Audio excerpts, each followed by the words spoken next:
Master Jet, may co-op po kasi sa school namin. Tapos nakapag-deduct po sila sa amin. Nasa payslip po namin. Sa pagkakaalam namin po, hindi sila accredited po sa DepEd. Internal agreement lang daw po.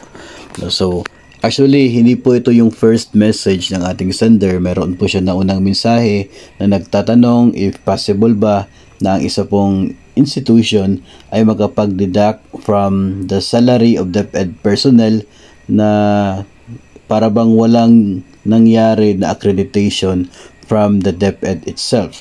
No, so ito po ay atin pong sasagutin sa episode na ito gamit po ang isang provision na nakapaloob doon sa DepEd Order number 20 series of 2021.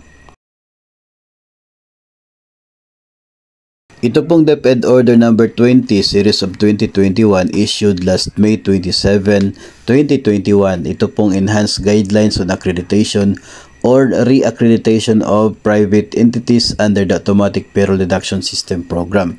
Nakapaloob po dito yung agreement ng mga lending institutions at ng DepEd na siya pong dapat sundin nila in accordance with the Automatic Payroll Deduction System.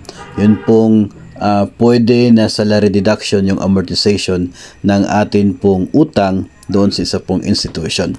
Dito po sa DepEd Order number 20 series of 2021 under the general principles ay meron pong nakasaad dito number 17. No, sinasabi po niya dito, however, for cooperatives whose membership is exclusive to DepEd teaching, non-teaching, and teaching-related personnel, current or retired, hereunder referred to as DepEd personnel cooperatives, and whose operations are limited to one region.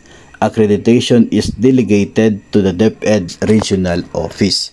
No, so para po ito sa mga kooperatiba, no, DepEd personnel co-ops, na yung operation nila is doon sa limited sa iisang rehiyon lamang.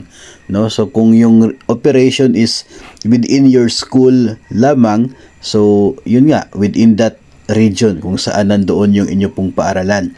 Ang sinasabi dito, yung accreditation is delegated to the DepEd Regional Office. No, so nagkakaroon pa rin ng accreditation, no, ng isa pong co-op na yan, hindi na doon sa DepEd Central Office kundi sa Regional Office. No, so si Regional Director na yung mag-issue ng accreditation sa kanila, no, i-check yan ng APDS Task Force if compliant itong co-op na ito doon sa mga nakaset na requirements, no, guidelines ayon dito pa rin sa DepEd Order number 20. Kapag nakikita na yung co-op na yan ay pasado doon sa itinakda ng DepEd, so pwede magbigay ng accreditation ngayon yung Regional Office. Then that's the time na they will be allowed na makapag-deduct mula sa sahod ng mga member borrowers nila. No, so yun po yung sinasabi dito sa DepEd Order number 20 series of 2021. No, hindi po si Master Jet yung nagsasabi niyan. Ito pong DepEd Order na ito. Kung titingnan po natin yung DepEd Order, maging doon sa pinakahuling bahagi po niya, mayroon pong simple and serious grounds para sa matanggal yung accreditation ng isang bangko o kaya ay isang lending institution. No, sinasabi po doon na kapag ang isang institution ay mag-enter into an agreement with an autonomous school, then that's part of the serious grounds, no, serious grounds para matanggal yung accreditation. Pero yung problema natin dito ay unang-una, sa nakikita nila base sa ating sender, parang hindi sila nagpa-accredit sa DepEd.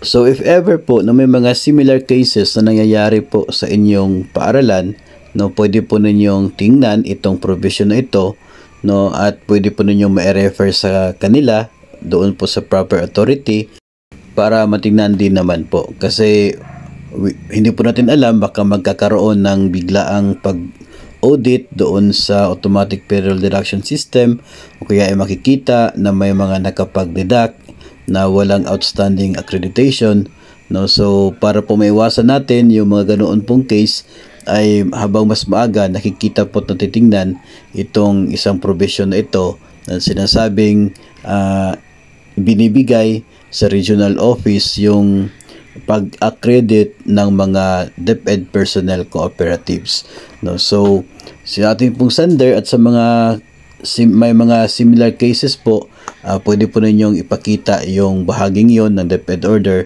para naman po ay maging isa po sa mga titingnan ng mga concerned offices para po sa mga future na decision kung magpapatuloy ba yung deduction o kaya ay i-require na mag-apply ng accreditation yung isa pong kooperatiba.